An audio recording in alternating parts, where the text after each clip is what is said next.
Welcome back to 1080 The Fan. I'm Keith Hill, and I'm here with Isaac and Big Souk. And today we are talking about what in the world does the Pac-12 have to do to catch up to the dominance of the SEC in college football. So guys, we've seen dominance from the SEC really since the inception of the BCS. Is that going to change now that we've got a playoff situation? I don't know. Actually, I think it's going to be harder to knock off the SEC in a playoff situation because you're going to get multiple teams from the SEC in. Whether it's fair or not, you're going to get two in. So, and you're going to have to beat a team like an Alabama or an Auburn back-to-back weeks. So I think the SEC is going to keep on rolling. You know what I think, Keith? I think it's all about what you prioritize. And I think in the South, football is king. There is nothing like it. We've talked many times on our show about why that is. It's a deep-rooted history and a deep-rooted meaning in their culture. No, you're exactly right. And out west, we just don't have that. And until that changes, I don't know what monumental sort of events have to happen for the West Coast mentality to change on football and we go all in and catch up with the South. I just don't think it's ever going to change. Pac-12's close. I mean, they're good and they're committed, but there's nothing like football in the South, and I just don't know that it ever changes unless, like I said, that complete mindset changes. Well, I think it has to start with National Signing Day. I mean, we see year after year the Pac-12 recruits a certain type of player, a fast player, a tempo player, and it just doesn't compare when you go up against the size of a great BCS team, specifically from the SEC. But this is the problem. You're from Auburn. You're from down in Alabama. That's where those kids exist. Do you know anyone from that area that would choose to go to Oregon or UCLA or Arizona or when they can stay at home and play for Alabama, Auburn, LSU, and places like that? I think it's a tough sell, but when you get to the root of the matter, you've got to have the best recruiters that come out to Oregon or to Oregon State or another Pac-12 school. It's not by accident that suddenly the SEC is recruiting the best talent. They consistently go after these guys, these coaches like Cody Burns and these coaches like Gus Malzahn. They've made an art out of going and pitching to these guys and bringing them to the right school. But I don't see. I'm more with Souk on this because if you look at the rosters of the elite football teams, look at the roster of Alabama. It's unbelievable how many of those kids are from the state of Alabama. Same with Louisiana. Same with, Georgia's the same way. That's hard. I mean, I know they have elite recruiters down there. There are elite recruiters everywhere, but it's not a fair playing field. There are more kids down there. There are more people down there. They're more committed to football down there. It's what you do, and I think it's easier for them to recruit in the South than it is for the West to pluck guys out of there, even if they are good recruiters. Well, I think you can get to another level, though. I think you can get some of those elite athletes that want to put up those big numbers, that want to run in that fast tempo offense, that can come out to an Oregon, that can come out to a USC, to these coaching staffs that have built a tradition and program. Skill position, yeah. But aren't they getting that, though? I mean, they're kind of getting that now. But can you get Glenn Dorsey? Can you get Jadeveon Clowney? Right. I don't know if that kid exists out here nearly like he does. You look at the dominant defensive linemen or linebackers that come out of the draft, and look, yeah, they're from the South. It's like Oregon State's gotten. I mean, look at Oregon State's skill guys from Texas. I mean, the Rogers brothers. Who was the other? Like Cooks is a California kid. Is he California? I think he's a California kid. They're getting guys. Oregon's getting guys. These are guys that are maybe overlooked or don't fit the measurables for some of those teams in the SEC. But talking about the big boys, like the difference makers, right. These studs.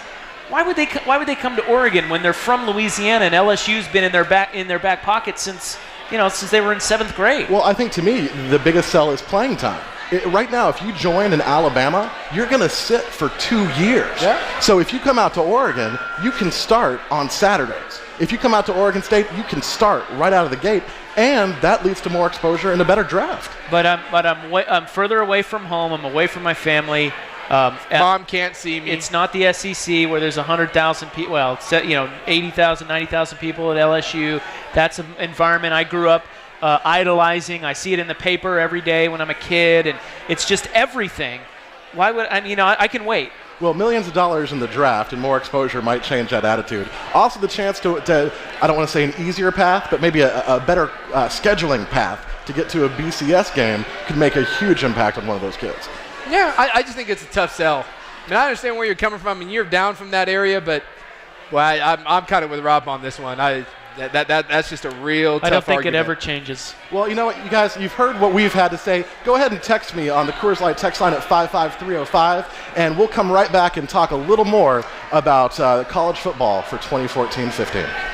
There you go. Well done, Keith. Hang on real quick. Team Keith is in the house trying to influence the judges. Let's see. What'd you think of Keith there, Dusty?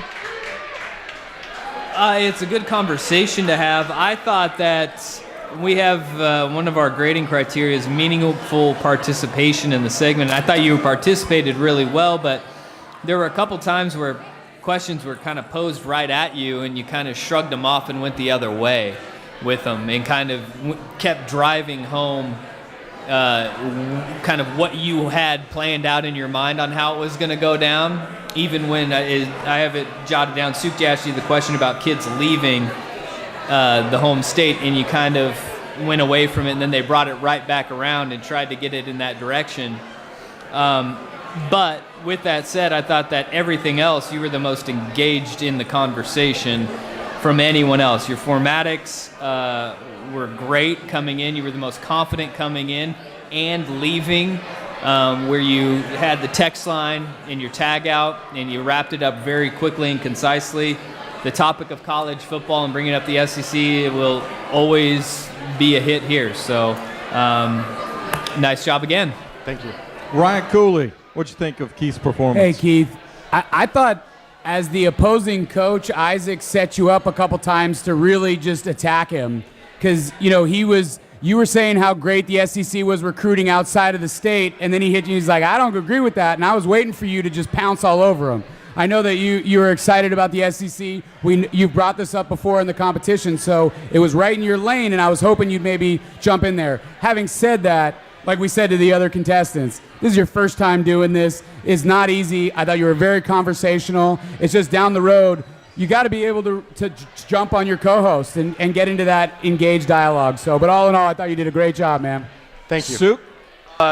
You're the most polished. You have been the most polished, I think, since day one. You got in, you got out. You kind of led the conversation. You didn't seem overwhelmed by the moment. Again, I keep going back to it. The only thing you're lacking is kind of that, and I think every one of the judges is kind of talking about that. They want to see kind of something more from you. They want to kind of reach in there and get you to be a little bit of a bigger personality. And that's the only thing that you keep hearing because it's really your only big flaw. But as far as actually being polished and being ready to actually host a show, I think you're light years above everyone else right now. But at the same time, personality means a lot in this business, and you're facing some big personalities. So you are the most polished and most ready host, but you probably have the least of personality. So you have a huge strength, but you also have a huge weakness, and that's something we've been talking about for a couple weeks. Close that gap. Keith. We got a microphone for you up here, Keith. All righty. So, Rashad, we drew your name first. The point you will debate is the following. Oregon's run as the dominant football power in the Pac-12 is over. Rashad, your name was drawn first. Are you going to argue for or against that statement? I'm going to argue.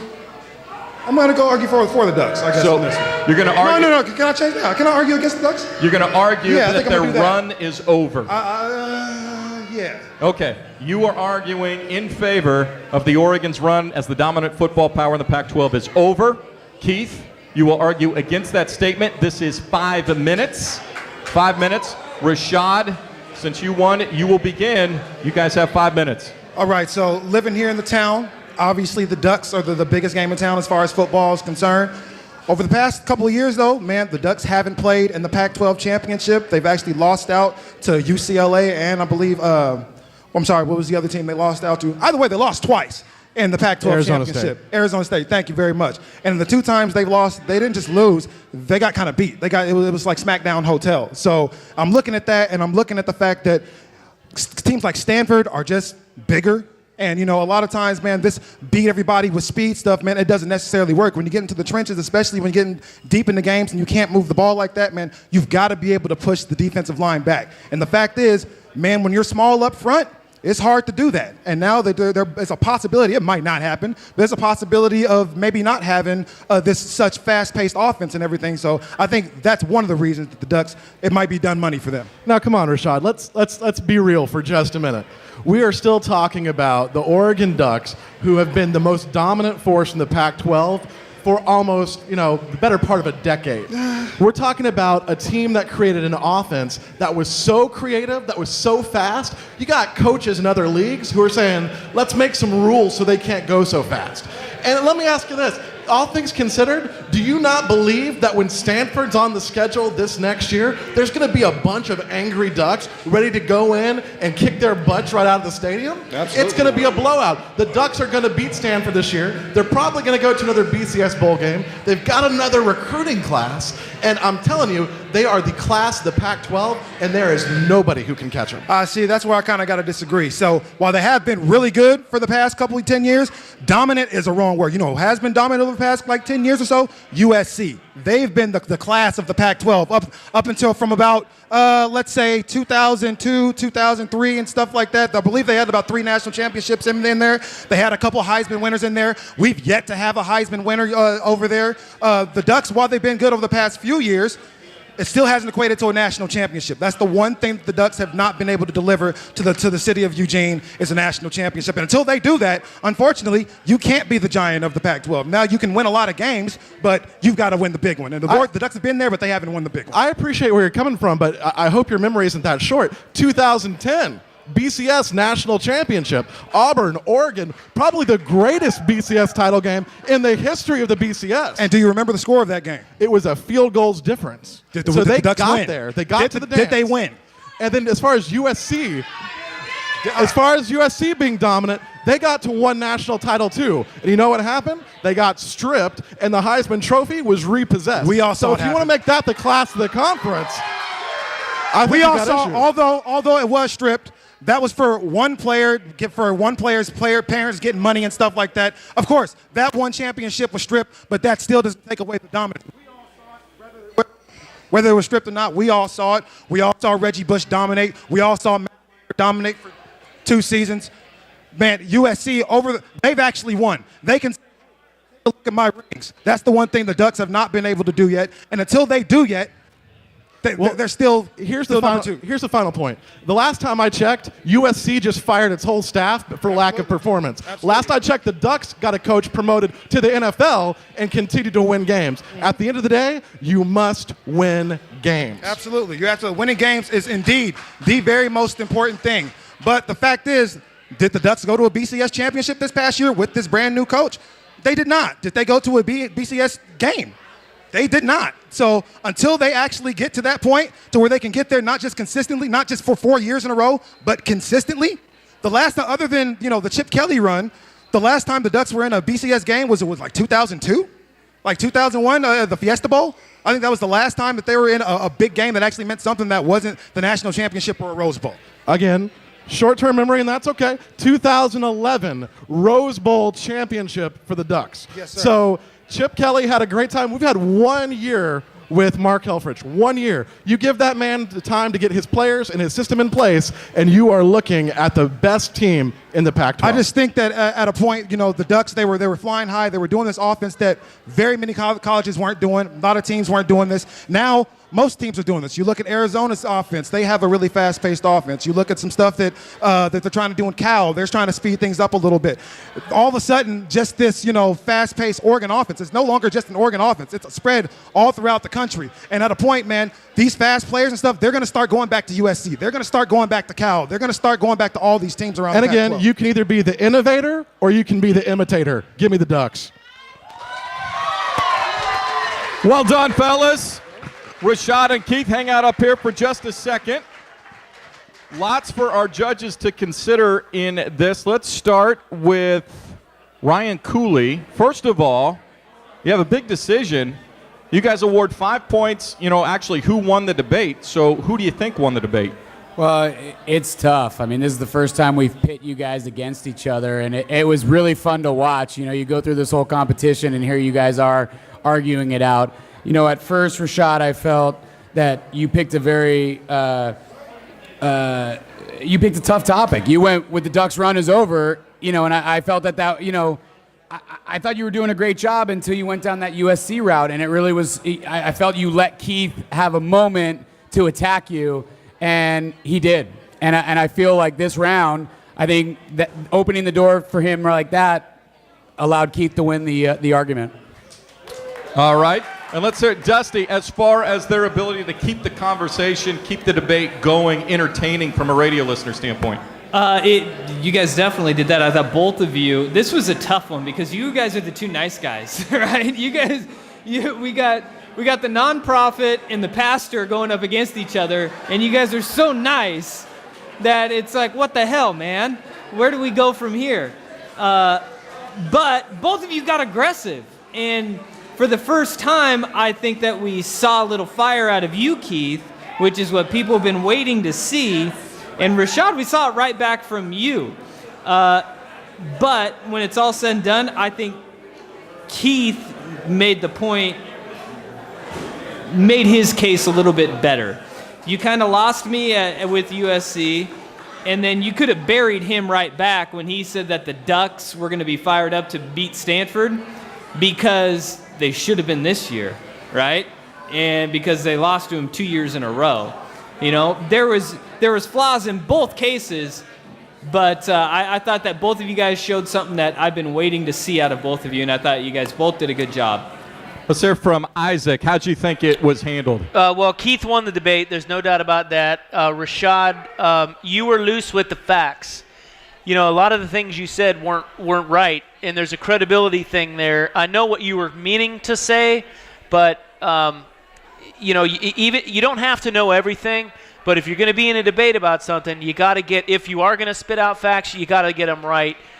So you missed on a couple of those. 4 straight is consistent. I mean, I didn't get that argument.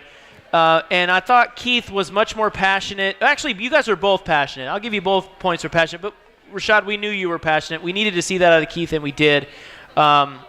And I think in this instance, this is really the separator. This bit here, I can't wait to hear the next two guys because there's a clear-cut winner there. And, that's just how I feel about it. I think Keith won that.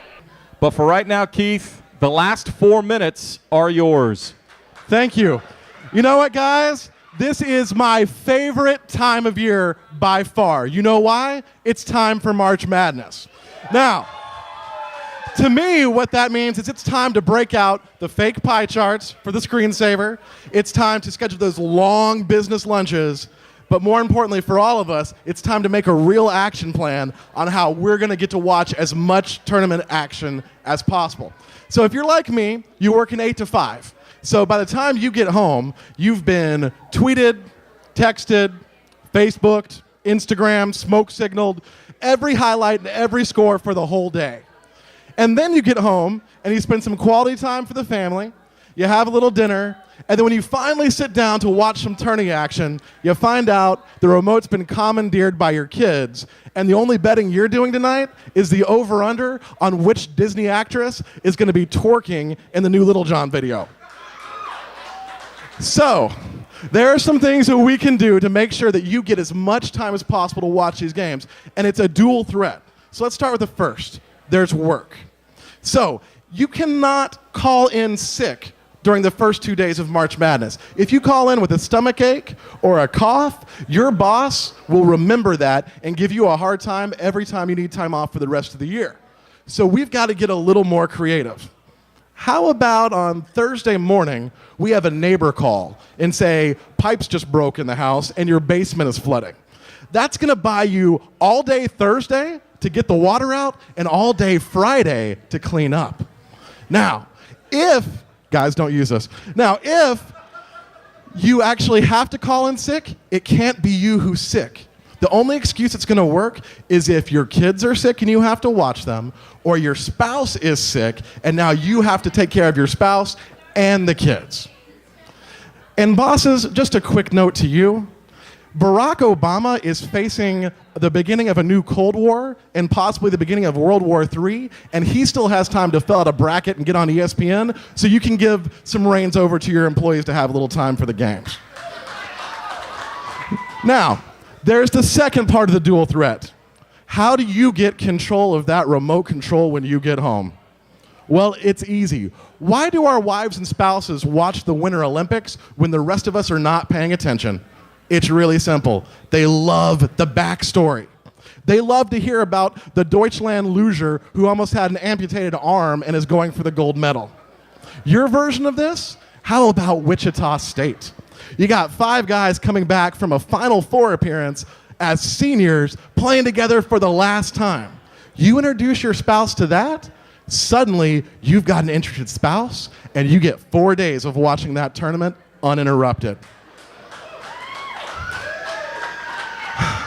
Now, for my truly desperate listeners, I got to give you one more possibility. If neither of the things we just talked about worked, there is one more option. You can get a vasectomy. Right now, around the country, men everywhere are lining up at the clinic, making their reservations to get snipped on Wednesday. And do you know why?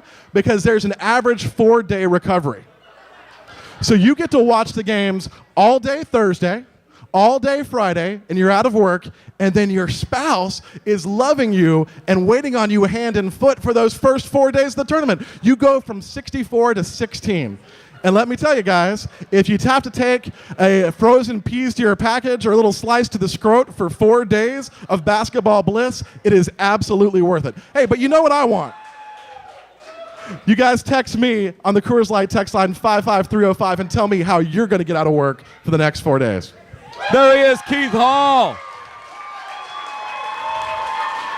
Sad to say, I actually did that. Scheduled Dr. Skeeters on a Wednesday. Anyway, well done, Keith. Let's get some words from our judges. We'll start with Brandon Sprague. Yeah, you. Yeah, I thought your category was perfect. I mean, obviously this is the time when we're gearing up for it. Formatically, you could go right now. You could do a show. You know how to get in and out. You talk really well.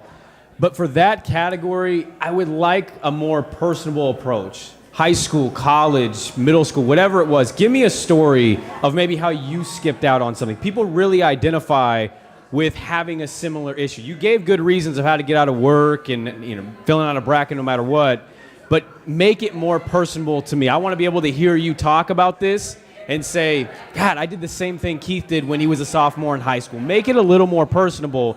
That goes along with the intangibles and your personality coming out. But overall, formatically, you're good to go. It really is just your personality. You had some good lines in there, which I liked. The vasectomy line was good. But overall, if you make it more personable, people will identify with it more. They'll want to text in, interact. People like that aspect of it. Ryan Cooler, our sales manager. We don't have to worry about people calling in sick for the tournament. We just schedule stuff for it here at the Fan. Yeah, we just have a big party and we all go to it. But no, Keith, you've been asked a lot to show a personality. Your formatics have always been good. We were even talking about it. If this was like a TV show or this was for SportsCenter anchor, you would have won this thing 3 weeks ago. And we've been asking you, bring some personality, bring some humor, break out of your shell, and I feel like you did it. I really do. You were funny. You brought up some really good points. Again, I don't disagree with what Brandon said. I do think that there's some tweaks we can make. But from where you've been in the competition to that monologue, you've made a lot of progress, my friend, and I think you should be really proud of what you just did. Thank you. All right, let's go to your coach. There's no bigger schemer on how to get out of responsibilities than one Big Sook. I'm an expert. So before I get to you, because this is kind of the final thing, and my coaching at this point is nil. I mean, it's in the judge's hand. I just want to say, one, to Sprague, dude, you're just killing guys up there. I love it. Sprague is just like remorseless. He's just like, the whole time we're sitting over here, we all thought you did a good job. We're like, wait till Sprague just kills him. And sure enough, he just guts him like a fish. It's just like Sprague hates everything. He's just angry and bitter, and I love it because it's Sprague. To all the other contestants, you guys did great. I thought everyone deserves a round of applause. I thought you guys all did really good. Luke, Neil, Rashad, I thought that was maybe the best thing we had heard all contest long, which you did. You set the bar extremely high. All you should be proud. This is going to be a tough decision. Now to Keith. Praise Jesus This is what I've been waiting for. You have been the most polished one in the competition, and you just needed to have some personality. You did the vasectomy thing. It was funny, skipping work. That was your best thing, and I thought it was a tough act to follow because I thought, what Rashad did, I thought was the best thing we had seen all contest. And that's a tough thing to follow, and I thought you did it. I thought you did a great job. We've been asking for it. I still want to see more.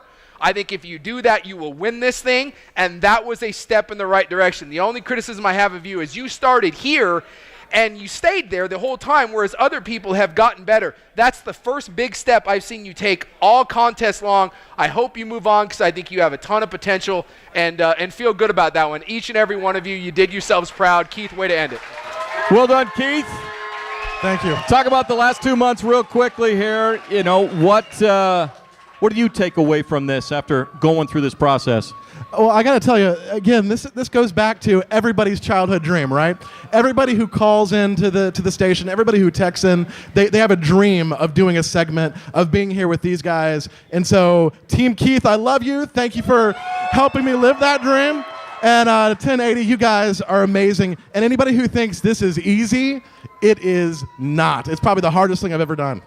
Congratulations. Thank you. Congratulations to our 4 contestants for